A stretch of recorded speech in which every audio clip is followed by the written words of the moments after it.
Guys ডাব পেয়ারা বাগান, ওই ও সরি ডাব আর পেয়ারা পেঁপে বাজার।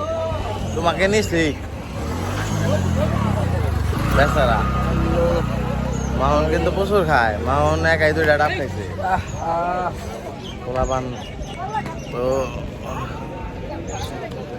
কাকা ডাব কটা খাবি? ডাব না, কালকে আমি একটা বড় ডাব খেয়েছিলাম, ওটা একটা ডাব খাইছো তুমি? আমি 2টা খাইছি, পানি ছিল। আমি 2টা ডাব খাইছি, 2টা।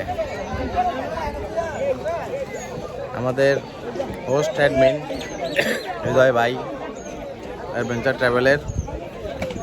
তো হৃদয় ভাইকে অনেক ধন্যবাদ। হৃদয় ভাই আমাদের অনেক সুন্দর একটি ভ্রমণ অভিজ্ঞতা দিয়েছে। আমরা আবার আসবো হৃদয় ভাইয়ের সাথে। ইনশাআল্লাহ, একদিন সময় ঠিকই আছে, ঠিকই আছে।